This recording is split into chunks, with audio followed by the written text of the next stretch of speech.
Back in the book segment tonight, as we pointed out in the Talking Points memo, the Obama administration is now doing inexplicable things, and chaos is in the air. Joining us now from Washington, Fox News political analyst Charles Krauthammer. So, up top of the program, Bob Woodward said he's in a bubble. That's why these mistakes are being made. I think there's more to it than that. Do you? No, this is not a management problem. This is a problem that's intrinsic with hostage swaps. Look, Ronald Reagan, who ran a very good administration, very efficient administration, extremely successful administration, slipped and fell and was humiliated over hostage swaps. Administrations always come out on the wrong end of this. The view I have of this is rather different from yours. I think that a country has two obligations, absolutely ironclad obligations.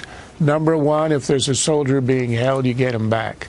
But number two is, if you desert your unit, you are subject to military discipline. I would say you free him, and then you try him. That is the only way that you can deal with this. And no matter how you do the deal, the West, whenever it deals with hostages or prisoners of war, always ends up on the weaker side of the deal. The Israelis got back one Private Shalit. They gave up over 1,000 terrorists, including many with actual blood on their hands. The mistake Obama made, and this is part of his arrogance and perhaps also ignorance, is to celebrate the release with that press conference.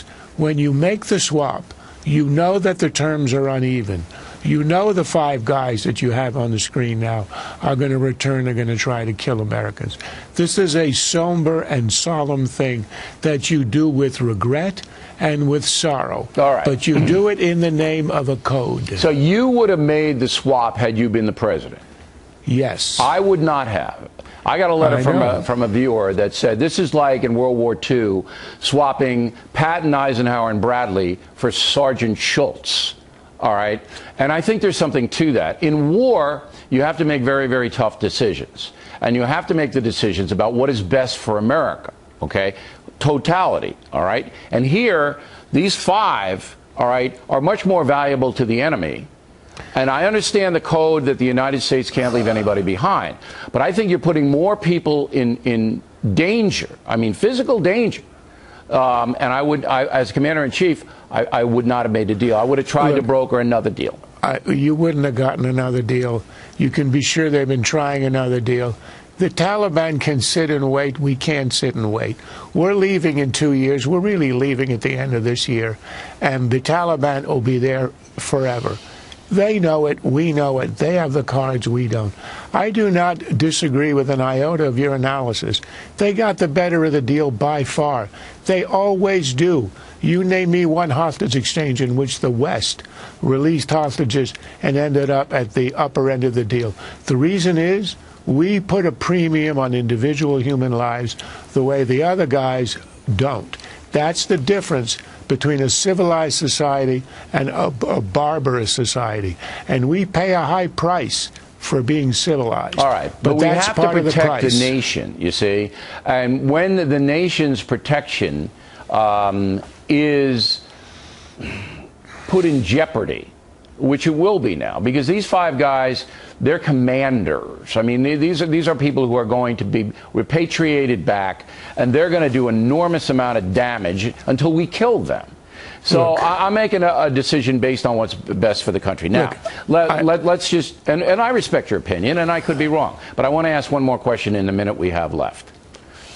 Bob Woodward seems to think that the administration is so isolated, it is just devoid of reality. It's just not in the real world. I think there's more to it than that, because, you know, when you see that Rice go out and do this again, I mean, it's almost like she's flipping everybody off, is it not?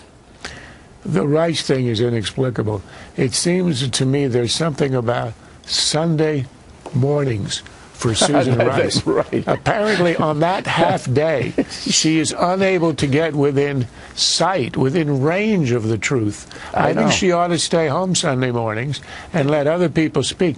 Look, that is obviously that's ridiculous, and I also think the way that they presented this as a great triumph is ridiculous. Let me just end with one note. I respect your view. I can see how someone would refuse to make the deal. It's a tough call. If a president were to go the other way, I would not attack him on this. But let me just say one thing. The Prime Minister of Israel is the toughest guy probably running a government in the world today.